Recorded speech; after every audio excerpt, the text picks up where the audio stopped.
启明新声，大家来听。大家好，我是陈碧纯，欢迎再次收看《启明新声》节目。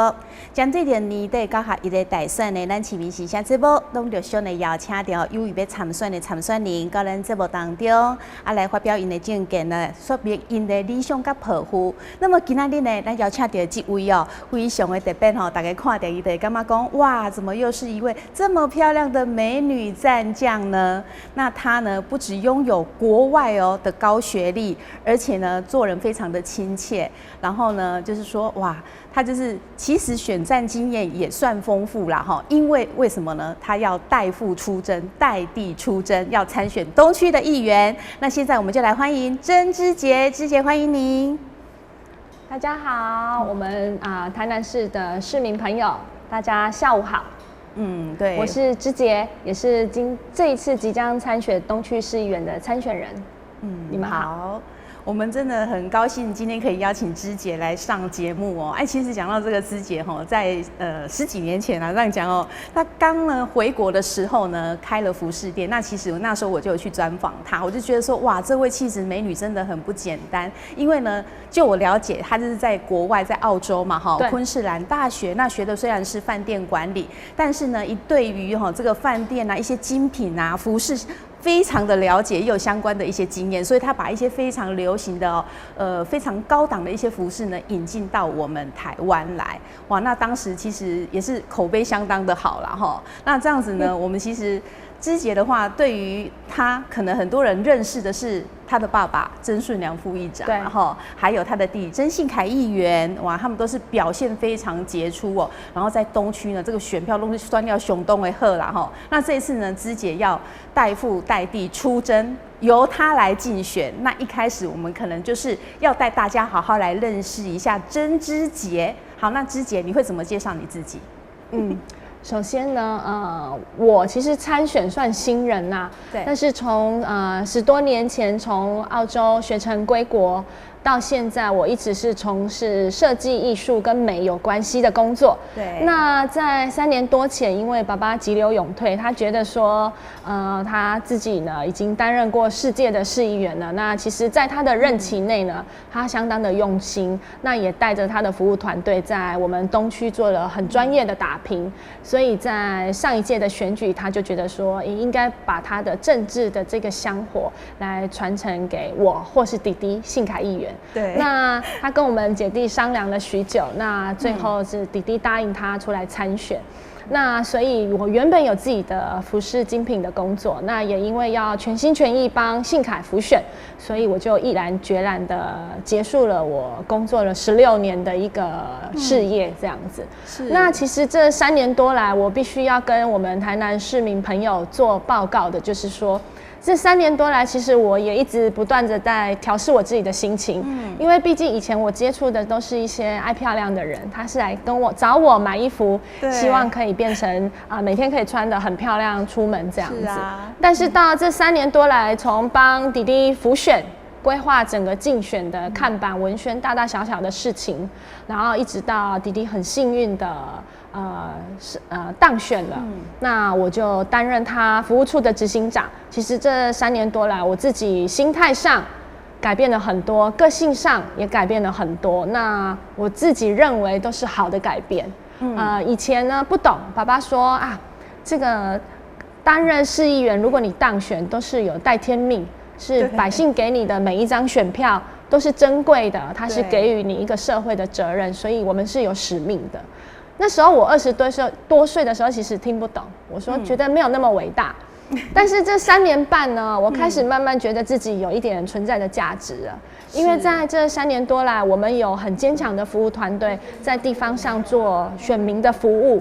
那我在执行长这个位置呢，其实就是在规划我们后援会大大小小的公益活动，不管是社会公益、学童教育公益活动，我觉得我都很尽心尽力的在扮演好我在服务处的这个执行长的角色。所以我所谓的收获就是我很用心的在执行每一个公益活动。那我觉得我的付出有得到一点点小小的成绩，所以现在在坊间，不管是记者圈也好，学校圈也好，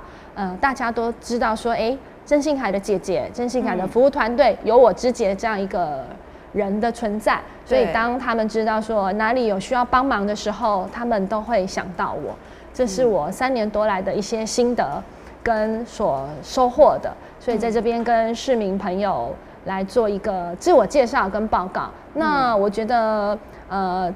即使我们从政也好，或者是说你自己在公司上班也好，自己当一个店家的老板也好，我觉得每个人在社会上都要创造自己存在的价值，这对我来讲是很重要的。那这样子生活下来，不管你的生活压力有多大，我觉得这些都是让自己可以开心的一些因子。就是说，如果你创造自己的价值，那你每天就觉得你自己活得很有意义，那你也觉得你自己是被需要的。对，这就是我想要跟市民朋友来第一阶段的先自我介绍。我希望这阵子当然是要很努力的打拼啦，要挨家挨户的拜访嘛。那因为面对疫情，有很多地方我拜访不到，有很多公开的行程也都被取消了。对，但是我尽力走到每一个角落这样子。那也希望台南市的选民朋友给我直接机会，那希望我也能再一次的创造我另外一个价值，成为一个被需要的人，这样子。对，哇，所以呢，芝杰从一个就是在从事时尚精品服饰方面，对于美啊方面非常很棒的一个这样算是自己有开店，对，这样子的工作，然后一直到现在，就是3年前开始投入这个有关于选举啊，或者是服务选民这方面的工作。那其实我觉得，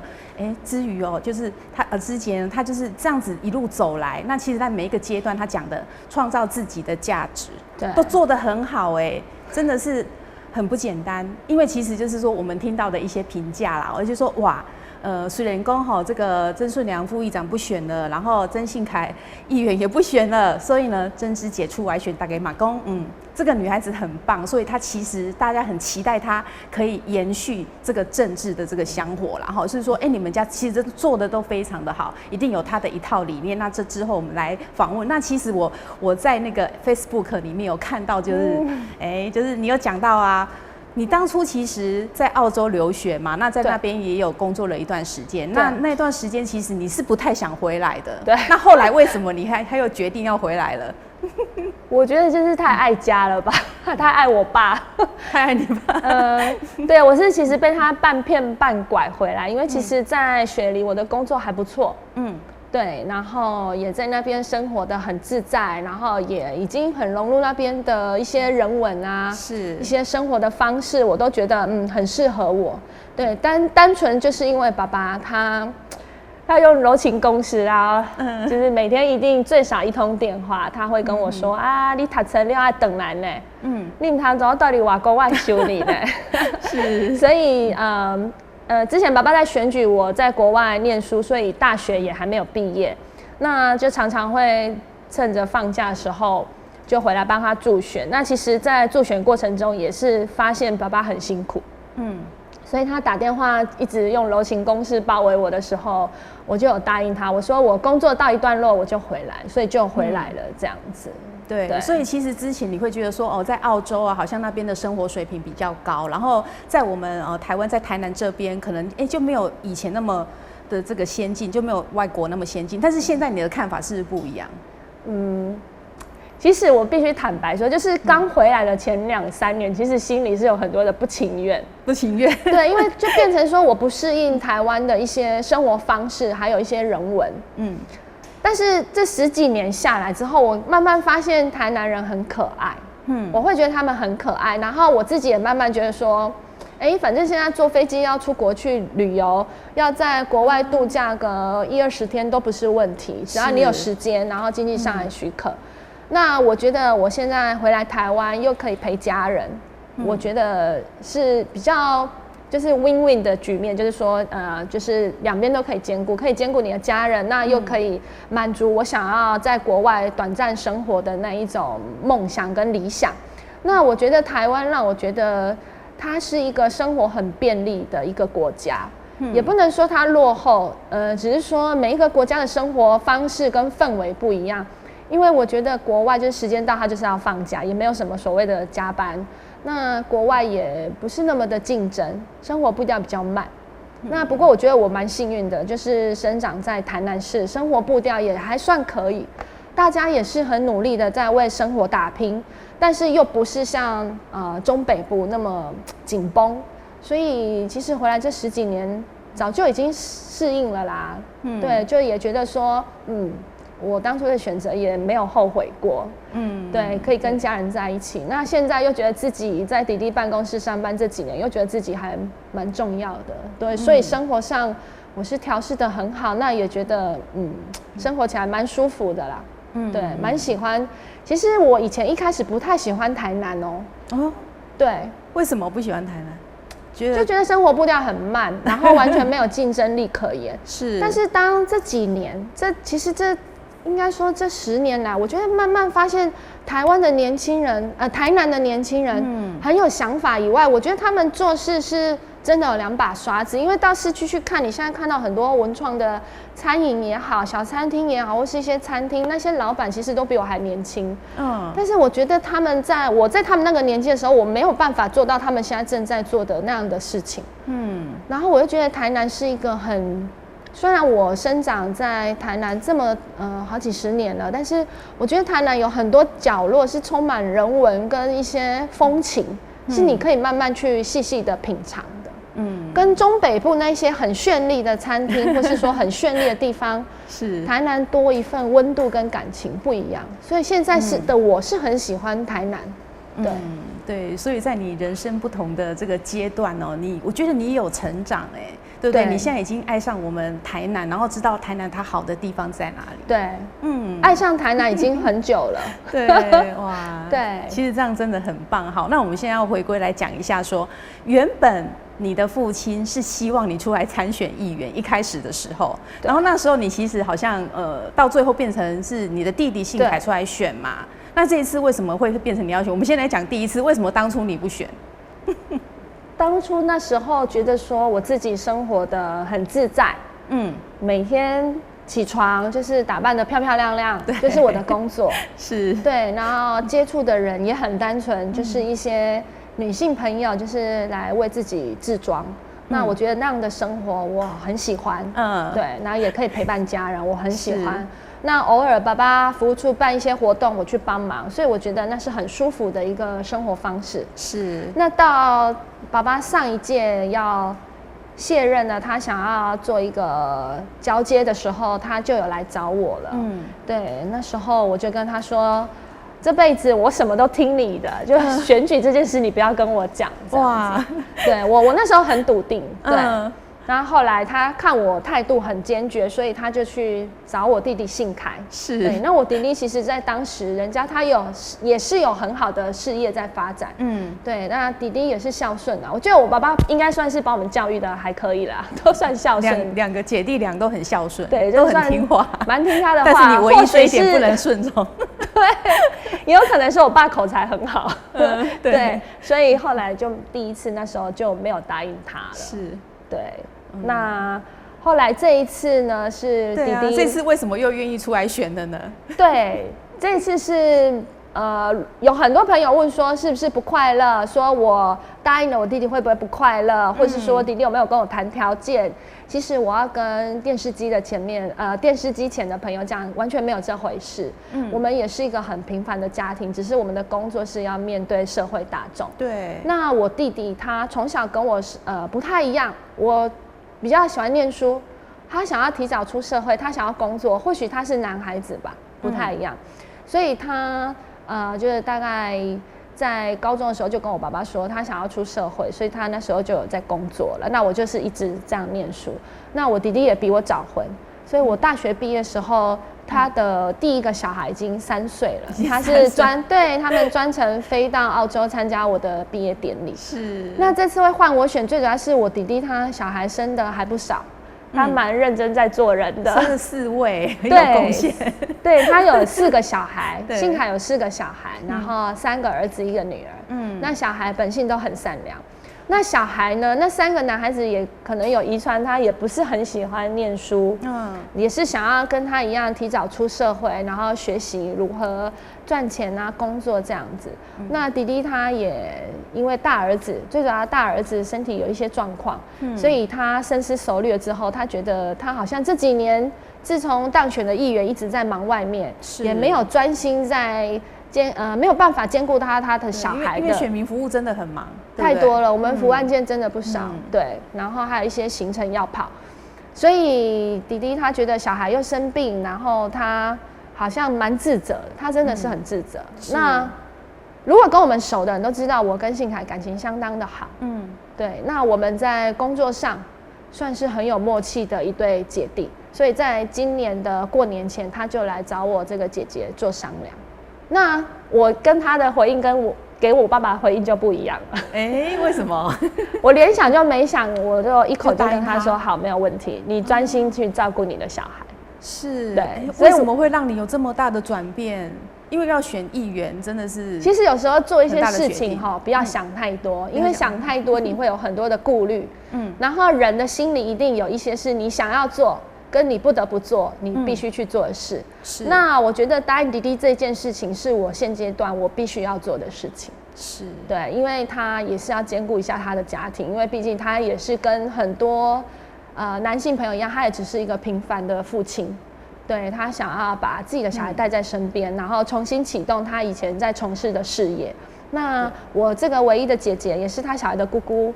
对，人讲那个姑听孙讲意思。对，他的4个小孩，小时候我也都是带在身边的，所以我觉得他是真的该花点心思在小孩身上，所以我就答应他，所以才会这一次是由我出来参选我们东区的市议员这样子。所以其实这样听起来，最大原因是你体谅这个信凯嘛，对不对？我觉得家庭是每一个人很重要的一个环节。就是说你在你自己的工作上，或是在外面有多风光多厉害，但是如果连自己的家庭都经营不好，或者说没办法兼顾，那我觉得会蛮可惜的。对，所以现在就是说，你让信凯好好去照顾家庭，然后由你专心的来服务选民，对不对？对，差不多是这样的。我就觉得说没关系，反正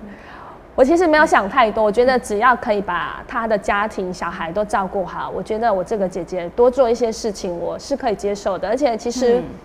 我心态现在目前调整是一个完全都是准备好的状态，准备好的状态。对，所以其实你从完全接触美的事物，一直到这样也可以贴近选民、服务选民，其实这几年来你的工作让你已经可以有准备好了，可以继续进一步的来选议员，对不对？因为我们知道说你之前也是在服务处嘛，当执行长，然后在良友会也是都有担任重要的职务，所以其实你对这一块你做写给立马是候补酸民，然后也都有在帮忙这样服务。那这几年来，你在这个你们的服务处呢，你干嘛公你学到了很多吗？有学到哪些东西？我学到蛮多的，我觉得在年轻阶段的时候，自己的个性是有棱有角的。有时候听到一些不如意、不顺耳的事情，会很快就生气，你的情绪就会马上展现出来。是，然后到做生意的时候呢，就变得圆滑一点。但是因为做生意，你为的是赚钱。对。那到参与爸爸很多届世界的议员的竞选，到真正的完全的自己置身在这个政治的这个工作上面的时候呢，你学到的不是圆融而已，我觉得还有一些智慧。有时候面对一些事情，它是很多面的，不是你眼前现在看到的，也不是你耳朵单方面听到的，或者是说面对一些选民服务的时候，他的一些案件，我们是如何抽丝剥茧去帮他把伤害降到最低也好，或者是说他这个服务案件有可能是需要动用到一些专业咨询的，对，我们在这一方面的资源也是蛮广泛的。那我觉得这个是我这几年都这样学到的。然后再来就是说，当你遇到一些不顺心、不如意的事情，因为政治人物要面对实在是八面玲珑的事情太多，五花八门都有。那我觉得如何去控管自己的情绪，如何去把事情做一个最圆满的一个结果，我觉得这是一种智慧的展现。我觉得我一直在朝这个方向去进行，因为人要走什么路都是希望越走越大条嘛。对，所以我是觉得我在我们服务处的主任身上学到了不少。对，我们主任是台南市，我们也是台南市唯一得到每年就是行政院长奖、法务部长奖、内政部长奖的唯一的市议员办公室。这是我们服务处，这个很不简单哎。对，这已经10几年了，从爸爸的时代一直到弟弟，我们都到现在还是在拿奖。那曾经我有遇到一些选民服务的案件，我会替那个选民抱不平干嘛，然后有时候想不透，我会去请教我们主任。主任真的会给我一些不一样思维的答案，那也都有，也都很圆满。所以这是我这几年也学到，我觉得有一些长辈真的很值得我们去学习。然后像我爸爸也是我很好的一个老师，对，弟弟也是，我觉得弟弟也很不简单，对。所以弟弟也是这几年这个议员的历练哦，让他这个处事也很圆融，然后处理事情其实都是有条有理耶。我觉得他改变很多，对，所以就像稍早之前跟你聊天，我觉得人在每一个阶段，老天都会给你一些不同的阶段性的任务，或许都不是你在你预期内的，对，也不是你想要面对的。但是我觉得人在面对困境，你一定要去面对它，这样你才会过得开心。那过得开心，我觉得很多事情没有什么过不去的。对，人要正面一点。我希望我今天上这个节目可以带给大家一些正面的讯息。那如果你们觉得我不错的话，就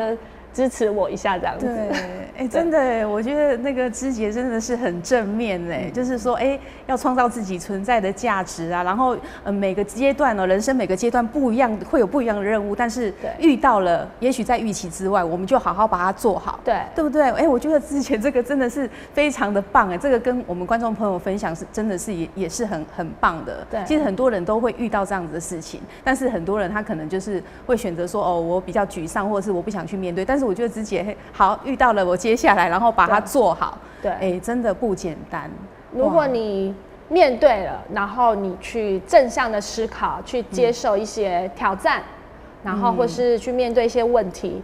那当你度过这个难关之后，你一定会有所收获，然后你也会成长。那下次你再遇到同样问题的时候，你觉得那个真的没什么，人就是这样一直不断的，这叫成长啊。那成长是要长智慧。对，这是我回到台湾这将近20年的心得。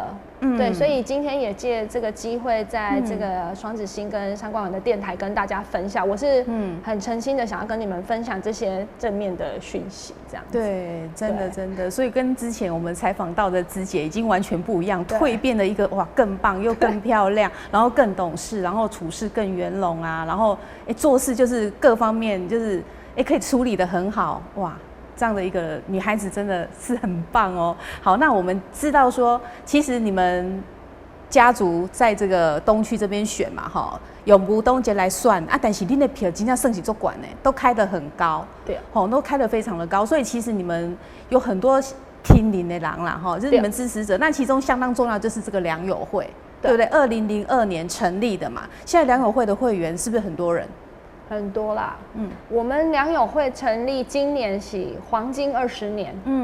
对，良友会今年是我们的黄金20年，是相当不简单。我都我怎么讲台语？我拢打阮的良友会会员讲，我讲恁若身为良友会会员的一天，恁拢爱感觉家己足骄傲的，因为我这3年外来在做良友会大大小小一寡社会公益的活动的时阵，我拢做落实对，很落实，然后我也做得很有心得，那真的这20年帮助的数不清了啦。对啊，对，在过程中有一些很奇妙的故事啊，对，有机会再慢慢分享。我只能说，就是说，我们良友会是全名叫曾顺良之友会。对，当初爸爸第1届当选之后的时候成立的，一直到现在。主要的目的成立为什么要成立？帮助别人。对，因为当初成立的时候，因为我爸爸他很有一个理想跟抱负的一个人，他觉得他市议员民代。算是基层民代服务选民，本来就是天经地义，他觉得是应该者那再来就是监督市政，然后为百姓发声，这个他觉得是天职。但是他跟他的幕僚团队，他们就是开会就觉得说，咱今麦剩半个公众人物了。对。他觉得说，伊到底爱做扮演一个类似抛砖引玉的一个角色，就是讲，社会到有人有需要斗相共的时阵，阮咱若成立一个后援会，咱会当去当斗相共。他觉得他好像是可以这么做，于是就成立了这个曾顺良之友会，就是大家现在口中的良友会。对，那这样20年过了，我觉得良友会越来越坚强，越来越壮大了，然后很实质。我们不是打不起的聚餐，我们1年就聚餐1次，会员大会，以及那个正副会长顾问餐会，然后再来就是中秋节烤肉，就这样。平常大家是各忙各的，但是当有公益案件送进来服务处的时候，我们会去做审核都 OK 没问题的时候，我们会发简讯给每一个良友会的会员。是，对，大家不多，就几百块而已。我们也不要你什么归班归签，没有必要。你只能捐200就捐200，只能捐100就捐100。那如果这一个公益事件，它只需要2万块，收到2万块我们就终止了。然后我们也不让会员寄钱。是然后所以每一个公益善款的流向都是清清楚楚的。对，所以我觉得在经手这3年半，良友会大小事务几乎都是我一手包办的。我真的觉得，我不得不说，我爸爸，我真的是佩服他啦，曾顺良先生，因为他创立的这一些，让我们人家说前人种树，后人乘凉嘛。是，他前面伊才辛苦安尼建立这个后援会，然后10几档来，即马3档外来拢我在接的，我在做的。我觉得身为他女儿，我是。讲话是可以大声一点，觉得他真的做得不错。对，这个良友会真的让人家很耳乐。然后，那刚听芝姐这样讲，就是说可能这个个案他需要什么样的协助，对，然后你们再去通知你们所有的会员，大概就是讲你有偌济钱不要紧，对，你要帮忙都可以，对不对？就是我们不要你捐多，因为我跟你讲，真的我们都很幸福，需要帮忙的人太多了。那出一点小钱，你可以得到一份小小的成就，然后你有可能一年里面就有上百件的服务案件，我不可能每一个案件进来你都5、6千，那也要你经济上的许可。但是想要做善事、做公益，不是有钱人的权利啊，也不是你富有才可以做啊。即使你今天只是个油漆工，只是个市井小民，你都可以去做公益。所以我觉得这是我们良友会很不一样的一个地方，没有人规定你每一次都要参加，也没有人规定你一次就是要多少钱。对，所以我觉得这个是一个很不一样的一个团体，所以良友会的会员在动员的能力很强，就是这样，因为大家人家说日久见人心嘛，走着走着，他们就会越来越了解我们，觉得说，这顶人到底是在做什么代志？对，所以他们愿意跟着我们这样做，其实也是感谢很多会员对我们的认同啊，所以让我们有机会这样子在社会上做一群，我觉得是快乐的工作者。对，所以也是，其实心里都是感谢比较多啦，感谢很多人，以昆点完，让我有机会为社会付出，来做这的代志。然后一寡需要帮助的人会当真正得到帮助。对，而且我们有很多公益案件不是一次性的。对，哪些单位我就不方便说，但是我们有很多公益案件都是持续性的。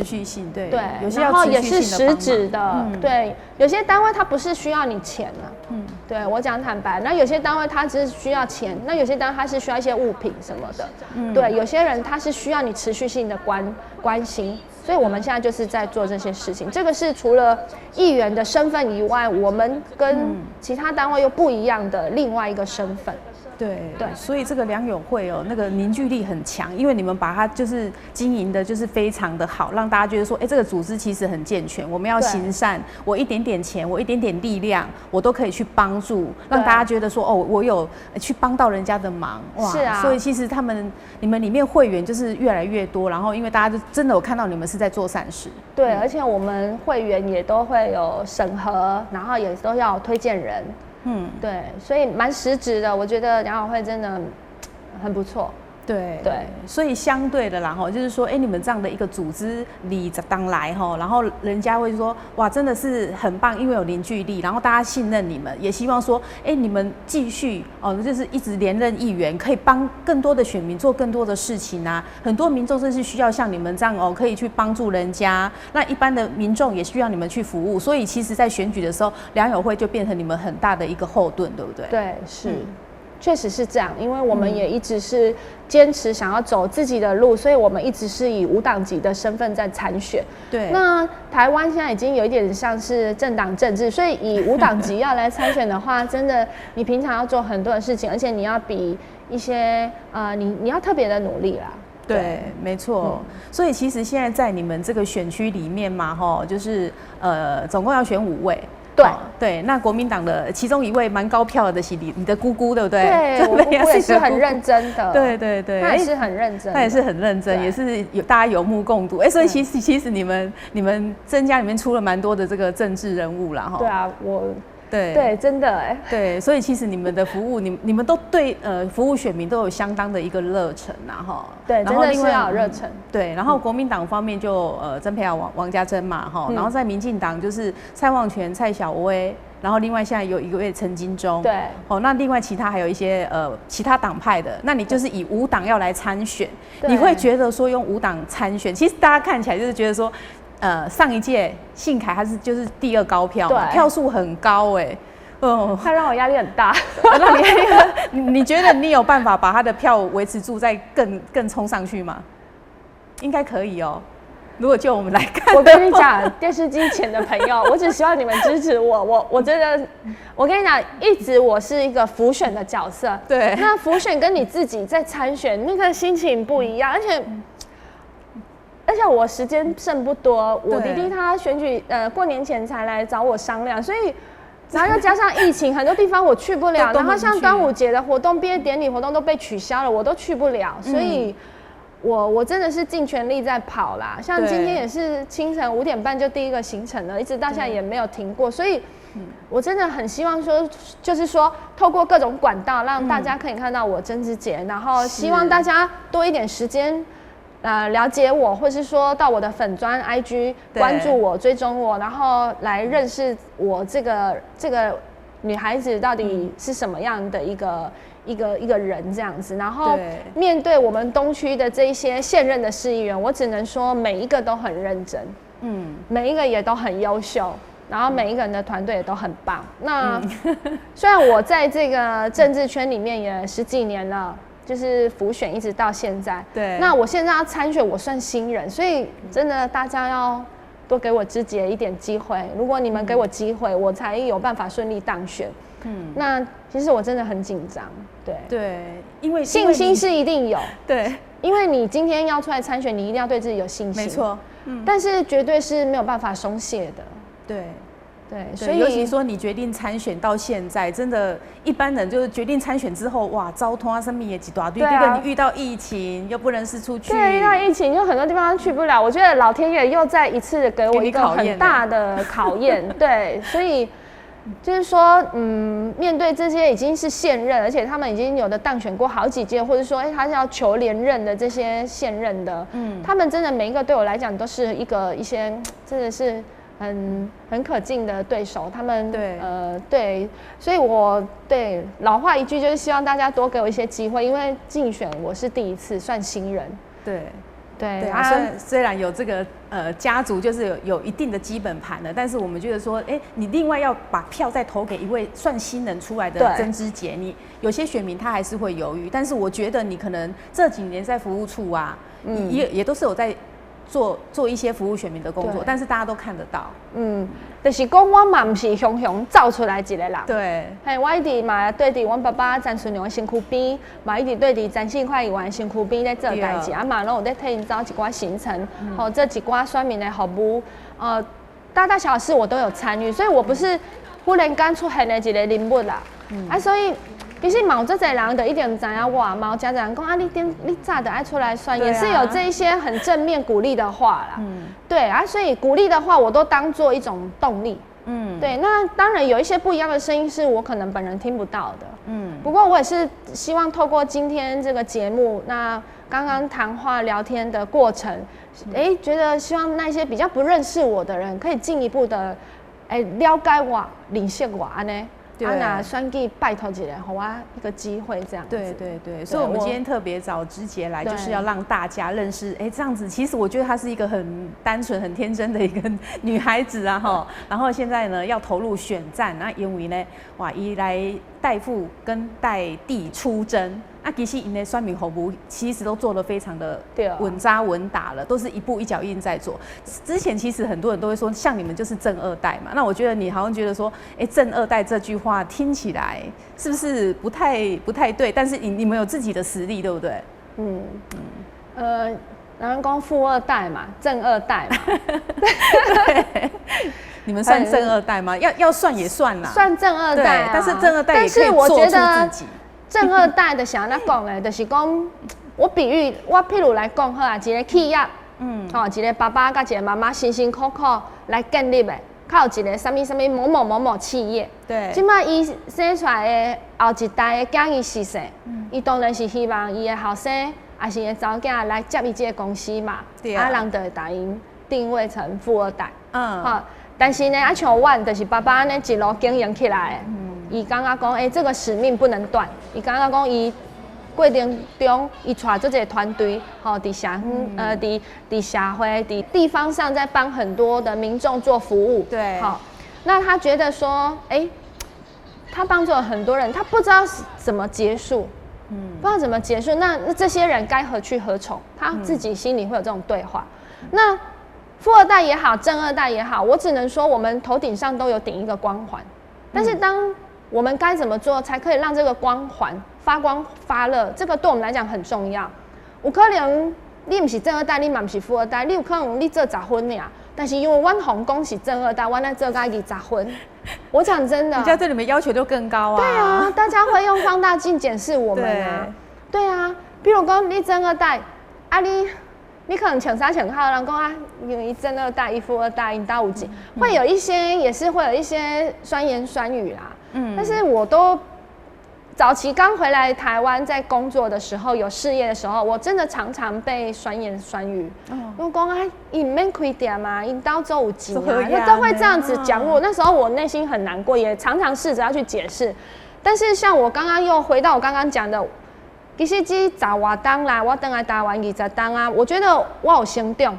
所以，若有人在讲啥时阵，我不把它当一回事，因为我感觉我对我的爸爸妈妈交代，对我的团队交代好。所以，其实这20年来，对我们这种正二代，对我啦，对其他人我不晓得，对我跟弟弟的这种生意已经没有了。因为发觉讲，这对家底也无共。因为我做这些代志拢爱亲力亲为，我不是出一支嘴啊，我很多事情我自己要去做的。对。也是，我嘛是爱去考风拍日啊，我嘛是透早做早就爱起床啊，我的生活嘛是战战兢兢啊，逐天嘛是行程表拍开，足侪代志爱做。但是如果今日你若身在一个足平凡的，你有你家己稳定的工课，你有足爱你的爸爸妈妈，你有一个足幸福的家庭，你唔免像我安尼面对足侪代志，那你也是很幸福的。对啊，所以阮这正二代，其实阮的生活嘛，不是你想的这样轻松，嘛不是你看到的这样的光鲜亮丽。对。所以前阵子也是有报章杂志在攻击我们这些正二代啊，伊讲他们以后就袂当互阮正二代算什么？我觉得讲这种话之前，应该要先好好的思考，好好的去了解什么叫所谓的富二代跟正二代，因为有很多真的是我们是最认真在过生活。对啊，所以我觉得身为正二代，我们是更有使命。那像阮弟弟，伊衔接阮爸爸的时阵，伊是安那要遮认真在做，因为伊感觉阮爸爸好不容易这20单建立了金字招牌，袂当伫伊的手上毁掉啊。对啊，所以伊好大的压力就大啊，他对自我要求很高。今摆你讲话我嘛是同款啊，因为我的压力比伊更加高。今摆是曾顺良互我一个压力，曾信凯嘛互我一个压力，因为因两个拢。加认真在做，对啊，都做得很好，也不能到我手上就毁掉，所以这就是所谓二代的压力。所以有些二代他好，要么二代有2种，一种就是变得很好，一种就是可能就是自我毁灭。那其实是一些舆论压力给他造成，其实真的是很可怜的。对，所以我觉得对于正二代这个词呢，我觉得就是市民朋友真的要好好的思考一下。先试着了解我们，对我们的生活也不是那么容易，对，因为被冠上这个富二代或正二代啊，大家都会用比较不一样的眼光来看，然后其实会用更严苛的标准。对，那其实如果说你可以跳脱，然后把它做得更好，其实有很多发展的更好。对，就是要让头顶上的光环真的是要发光发热。对，没错。所以我觉得这样被叫正二代，我觉得也还不错啦。对，有些正二代的表现比那个一代的更好，更多。就是长江后浪推前浪嘛，对，人家说青出于蓝更胜于蓝嘛。所以我觉得二代的生活也不容易，而且二代他必须要不断的鞭策自己，熟悉自己真正是安尼，我的生活一定要做认真，因为人一定会替你甲你的爸爸妈妈比较。然后你爸爸拢做到安那，你看你查囝囝安那俩，会有这种声音，所以我们也不敢讲。生活过到安尼，像做轻松还是平淡，对，所以我们是很勤奋、很认真在过日子。对，好，那现在就是说你们非常非常勤奋的在服务选民以外，那身为议员的话，其实你被酸党哭，你对我们东区啊有一些建设或者要争取的一些福利，应该也要有所了解。那你对于东区有什么样的建议吗？其实东区在这10几年来，东区就是属于一个文教区。那其实说，东区你说还需要发展什么？倒也是没有太多，应该怎么说？我觉得东区是属于文教区。那我觉得东区因为人口非常的密集，所以我觉得东区的交通是一个很大的问题。交通。所以将来如果有机会的话，我觉得针对这个交通，我觉得应该跟市府。跟还有这个交通局这些相关单位，真的要坐下来，好好的通盘来检讨如何长期跟整体性的规划。那再讲到东区是一个文教区，那我觉得教育这一块也很重要。对，那东区有很多很优秀的学校，也都在这里，幼稚园也好，国小、国中都是。我觉得现在也很多是双薪家庭，所以在托幼的这个部分。我觉得可能也要来好好的发挥跟争取一下。那再来就是说人口的老化，我觉得就不止在东区，像之前弟弟有在推动的65岁以上免健保的，这个是我弟弟的第一个政见，到现在我都是在这边呼吁政府市府团队真的要重视这个问题，因为我们已经是直辖市了，怎么65岁以上的老人还在缴健保费这一件事情。其实我们走遍很多邻里这样拜访，真的很多长辈对这个事情是有很多的不满跟怨言。对，那再来就是说，我觉得一个国家要富强青年的那一种创造力跟那个发展的空间是很重要的，所以在青年创业也好，青年的薪资也好，因为最近我的脸书一直在提起这一个议题，然后也在呼吁，希望市府团队可以看到，就是说大学毕业生刚出社会的薪水，还有一般我们劳工朋友的薪水，我觉得都要再稍微做调整一下。对，这样子，这些区块是我很在意的，就是说青年的一些福利，还有一些儿童教育的福利，还有一些银发族的福利，我觉得很重要。那接下来这一点就是比较相关于美的部分，我希望就是说东区属于一个文教区，那我们也有文化中心，那未来我们现在在铁路地下化，那我觉得东区它也需要多一些比较艺文的建设，像我觉得文化中心。那个以前的农民之家也决定要迁移了，我觉得那边是否可以规划一个文化2馆，可以让提升我们东区的那种艺文气息。所以我也希望在交通在东区我们可以好好的规划以外，可以让东区变得更艺文，然后更美丽，然后更适合市民来居住的一个区域。这是我对自己目前的一些期许，就是说将来如果市民朋友愿意给我芝姐这个机会的话，我对自己期许我想要做的事情。对，其实呢，在那个芝姐的那个 FB 啊，我有上去看的，就是说除了呢，他会去有一些行程去跑，然后服务选民以外呢，我觉得他对一些政策提出，像刚才讲这个青年局的部分啊，然后薪资的部分，或者是一些福利的部分，他都有写出他的见解，然后希望说未来他要怎么来做。所以想要更了解芝姐的话，你们可以加入他的粉丝团。团，对，去了解说，这样的一个年轻人真的不简单哇！这样一位美少女可以做出这么棒的一个这么精辟的见解哦。像你有提到说，像台南毕业生起薪是6都最低，对不对？要怎么留人嘛？我觉得很奇怪，但台南其实明明东西直辖市啊，很多事情我们都垫底。对，我觉得现在的市府团队，我也发现他们很用心在做，那所以也是有努力的空间。那所以我觉得，我们大家一起来努力看看。但是首先我必须打赢这场选战。对，没错。好，那现在我们有看到你有一些竞选的扛棒嘛？对。那你扛棒里面有一个是写敲醒政府的良心，儿童教育福利不妥协等等。你的竞选主轴会放在哪里？我这一次的竞选主轴会放在就是我刚刚讲的儿童教育福利，这个是我第一个要讲的，因为我觉得教育是一个立国之本。那如何把这些小小的幼苗教育到长大成人，他们变成青少年了？所以第二个主轴我会打青年福利。那再来，人有一天会老嘛，在黄金期的时候，立即怕表，一起怕表，来增强我们国家的一个国力嘛，跟一个都市的发展力，就靠这些年轻人了。那等到你老了退休的时候，我觉得银发族的福利很重要，因为在过去年轻的黄金岁月里面，你所缴的税啊，所付出的啊，为社会的贡献啊，到老的时候，我们的市政府是应该要适度的来照顾这些银发族的，我觉得这是合情合理的。所以我会有这3大的主轴，就是儿童、青年跟银发族。对，所以每个阶层其实都有顾虑到，都有考虑到了哈。对，好，那就是选举的话呢，我们知道说你们家都是以那个无党嘛来选嘛。那你刚刚也有讲到说，其实现在是这个政党政治的时代啦。但是大家都会想说，尤其在咱台南好像说，民进党非常的好选等等的。你有没有考虑说，以后有可能会加入政党吗？还是说你就是继续以无党这样子比较没有包袱的身份来参选？如果在地方基层的选举，因为市议员跟里长算是基层选举，是地方民代，对，我会坚持以无党参选。无党，对，因为我觉得我是跟人民站在一起的，我是跟百姓站这会。是，如果我拿会当顺利来动算成为一个议员的话，我觉得我一定选择跟人民站在一起。安尼我可以当讲大声去监督市政啊。如果我拿这几个地方民代，我选到一个党，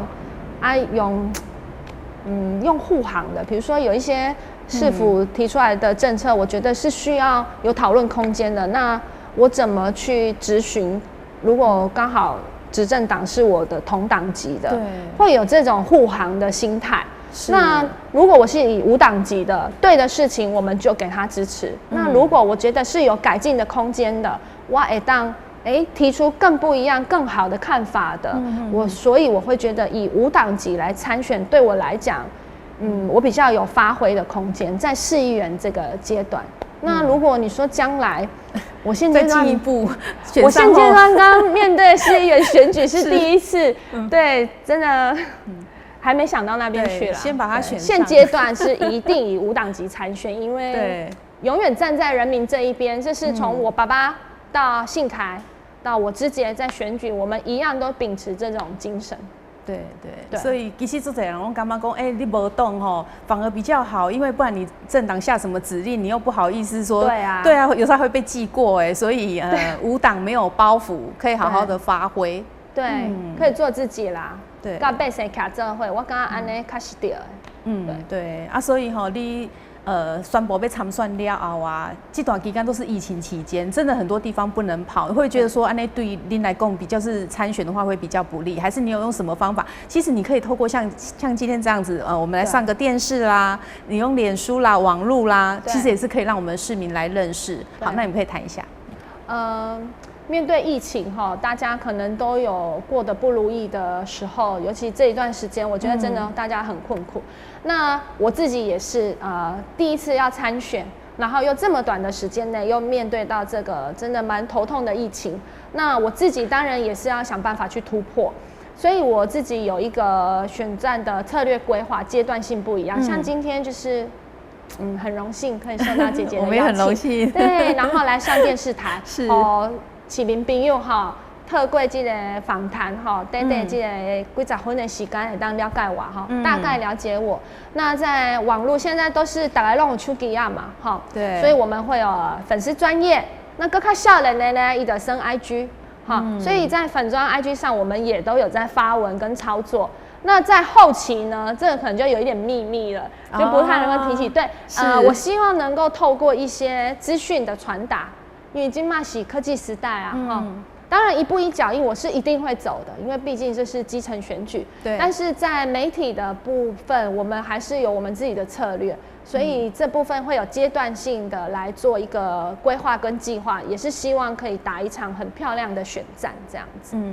对。那其实讲到这里哦，就是说你深入在服务嘛，这几年来，然后其实这几年刚好遇到疫情，你有看到说其实很多各行各业很多提供那起名别因为闲话，其实都很多受到影响，那你们也有都去协助他们吗？有，其实，在疫情2年多前，疫情发生的第一个阶段，我们那时候是供应很多的次氯酸水，我们去买了很多桶子，然后我们就从学校先开始，然后到邻跟里之间，然后有一些是朋友的公司行号这样子，我们一直在帮忙做这些事情，到现在。疫情现在已经是这么的严重了，那很多人需要快筛剂，我们连快筛剂，或是说帮忙去排队啦，拿健保卡去排队，还有之前的口罩各方面，其实市府也很努力在做啦。那我们议员团队，我们也很努力的在帮选民这件事情。那我觉得这段期间真的是共体时艰啦，那也是真的看到身边有很多做生意的朋友，我觉得真的很心疼。因为做生意真的也不容易啊，因为整个大环境金融海啸过后，经济环境已经不好了，又面对这个疫情，很多店都收掉了，连路边摊也是，而且有的都经营很久了。对，那所以当我们身为半个公众人物的时候，面对一些像这是天灾，如果我们团队用得到的地方，或是能帮上忙的，我们都是全力啊。对，没有停止过，2年多前从疫情到现在，从来没有停止过。对，供应一些防疫用品，对我们是做得很彻底。对。好，那我们今天透过这个访谈哦，我觉得芝姐让我从以前认为说，一个很天真啊、很爱美的一个美少女，然后她现在成长到一个很有亲和力，然后一样是这么善良、这么美，然后其实她的做事能力、办事能力更强了，因为她会服务很多的选民，然后她处事更圆融了。我觉得这个女孩不简单，真的很棒啦哈。然后她其实对于她要参选议员，她不是说我只是程序我的父亲啊，我的弟弟走这个政治路，他是自己有自己的一套想法，他想服务选民，他对东区甚至整个台南市的建设，他都有他自己的理想。好，所以我们在节目最后，我们请芝姐来跟我们观众朋友，你给我生命为被感应共，请你支持你。首先先谢谢双子星跟三冠王，让我今天有这个机会坐在这边，可以跟大家好好的聊一聊。那也谢谢碧纯姐姐给我机会这样子。那借着这最后的尾声，我希望再一次的让大家更了解我，就是说我是一个很热情的人，然后对于就是说付出的这个工作，或是好不为这个坎坷，我讲有热情，我也很热忱。那面对这次的选举，刚好卡到疫情，所以很多地方我去不了，所以我内心呢非常的紧张。所以呢，今日就这个录影这个节目呢，我在这边要跟电视机前面所有的好朋友来恳托，如果你们给我芝姐机会，在这一次市议员的选举，给我曾芝姐机会，如果我真的幸运当选了，我一定会秉持着我爸爸曾顺良做市议员的那一种服务的精神，跟自己非常重视自己的工作，这个市议员就是监督市政的天职的那一种用心的程度，我一定会秉持着他那个永远站在人民这一边的精神，来传承他的这个理念，来做好我议员的这份工作。那也带领我们很专业的服务团队在地方上继续做打拼。所以在尾声，还是要再一次的拜托大家，台南市东区的市民好朋友，给我曾芝姐机会，我一定会好好表现。如果你们给我机会，我相信你们的决定，我一定不会让你们后悔，你们当初选择了我。那最后呢，要祝福大家都能够幸福平安。那面对疫情，大家一定要身体健康。谢谢。哇，今天好高兴访问到芝姐。那如果大家呢想要对她有更进一步的认识刚刚你就可以加入 IG 啦、FB 啦，对，甚至就是说真的有需要服务，底下搞拎头不处，好去催你，那种就是都会帮忙，对不对？不需要透过任何关系，我们的服务就是你走进来就可以了，不需要什么就要关系啊，什么都不用。对，就是一点给你到啥港告对的店啊，哦，这个服务就是其实就是口碑相传的，我们都有听说，就是服务到好，对，好，谢谢，好，那我们就给芝姐好好的加油，谢谢，好，再一次谢谢芝姐到节目当中，谢谢，好，那么感谢观众朋友的收看，启明新乡这波底加个集团了，咱再会。